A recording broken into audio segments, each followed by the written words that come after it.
The satisfaction of controlling your time and having the freedom to do whatever you want during the day is incomparable. Spending time with your family, attending your favorite concert, working out whenever you want, picking up new skills, and finding new hobbies.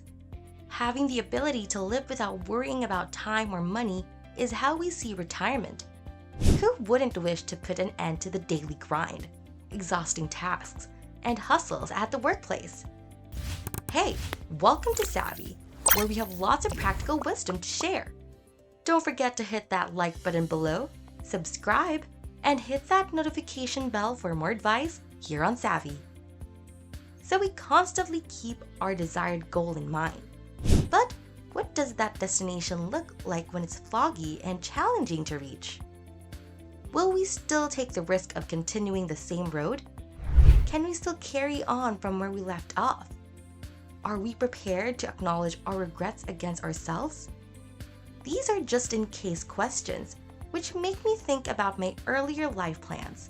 So when I first heard about the financial independence or retirement early movement, which is FIRE, a few years ago, it seemed so inviting to me. The notion that if you learned your numbers, you could invest, save, and retire quickly, starting to live your best life as soon as you reach your ideal retirement amount. I'm not sure who needs to hear this, but not everyone should follow the FIRE movement's lead when making retirement plans. The goal of the traditional FIRE practitioners is to drastically reduce spending, save, and invest until they accumulated about 25 times what they anticipate spending each year in retirement, which is far advanced of the customary retirement age. There are different approaches within the FIRE community too, including FAT, Lean, and Coast FIRE, which require lower FIRE numbers and may be more achievable. Some will multiply their annual expenses by 33 in a more conservative manner. Some people who reach their FIRE number also continue to make money through blogs, online courses, coaching, and other sources. So the main point is that you are no longer bound by an employer's requirements. You have earned the right to make the decisions and lead an independent life.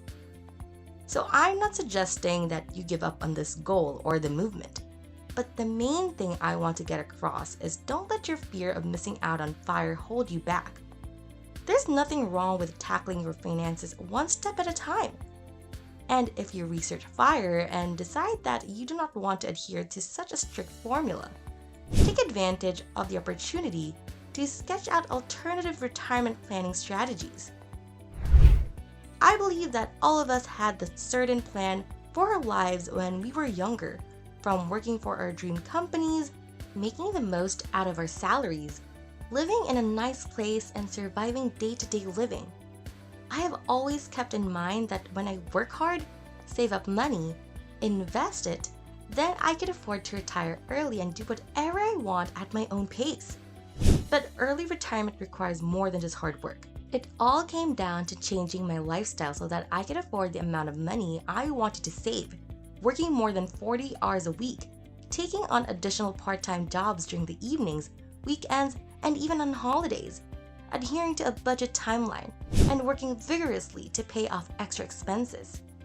This is hard and it needs strict commitment to be able to achieve that. Although it was a smart option, I eventually wondered if it was worthwhile to go through with it all at such a young age only to retire early. Even having a substantial amount of savings won't ensure that I can live for decades. Doing all of those means giving up a lot, even the little things that matter. Visiting my parents once in a while and attending important birthday parties, which I can't return eventually. It's like I'm rushing through life without considering the fact that I can still enjoy myself while working, take a break if I'd like, and make money while saving for when I can fully retire. I am concerned that by rushing to quit my job at an early age, I will lose the pleasure of traveling, making friends, and exploring all aspects of life due to the jam-packed schedule I have. It'll be years of setting aside your own leisure for a lifetime of rest. But rest is not the only thing that you should consider. You should also think about the money that should make you live for another 20 or 30 more years. Consider what life might be like after you retire early. You'll have endless time for leisure, but what will you do? Are you going to travel every day and blow your entire savings? Are you sure you will not long for your everyday duties while earning? Are you sure all your funds will shoulder the length of years that you will live? Did retiring early ever cross your mind? Let us know in the comments why. Savvy is here to save you from the mistake of others. Many have thought about retiring early but returned back to work after 3 to 4 years, and they really had a hard time fitting on those working grinds again. Now I think about your reasons. If it is all about the work that urges you, maybe it's only time management and work-life balance that you need. Time management refers to the ability to complete tasks quickly and effectively, so this enables you to produce higher quality work with less stress, more time to concentrate on other projects, and less procrastination, while still saving time to relax on the weekends, during vacations, and during paid time off.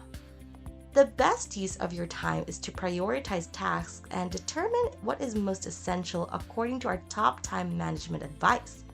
Otherwise, you are almost guaranteed to use your time poorly, even if you stay very busy. Being busy does not equate to productivity. You can be very busy, yet you are not fulfilling your goals or getting closer to your objectives. It's a time waster and a place to be disappointed and frustrated. So you must determine the order in which you should do your most important responsibilities. You just need to decide which tasks should come first among the various methods you can manage your time in accordance with your work schedule. Work-life balance, entails working while having fun and rewarding oneself even for minor successes or progress. Giving yourself credit for all of your hard work is what it entails, so this can help you recognize the many advantages it brings, such as less stress, a decreased risk of burnout, and an improved sense of well-being. This effectively gives ourselves permission to completely unplug from the stresses of our daily job. The majority of us will devote a significant portion of our time to work. We allowed it to rule and permeate every part of our existence. Finding the ideal balance and implementing it in your workplace are vital in light of this. So this will enable us to disconnect from work and give equal attention to our personal lives. Don't be in a rush to retire early. You have a lot more to offer where you are now. You have your life in your own hands, and it will be your choice. Be wise. If you want more financial tips and advice, don't forget to give us a thumbs up. We will be posting 4 to 5 videos per week, so click the subscribe button and that notification bell to be notified of our new videos weekly. Thanks for tuning in. See you in the next video.